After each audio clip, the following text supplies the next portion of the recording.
Desmond.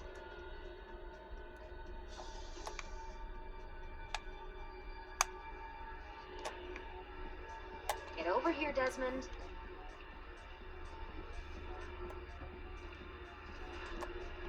Get in. What's with the blood? Are you okay? Look, we have maybe 10 minutes, maybe, before they figure out what I've done. If we're not out of here and on the road before then... Wait, we're leaving? Desmond, I promise I'll answer all of your questions later. But right now, I need you to just shut up and do what I say. So please, get in the Animus. All right.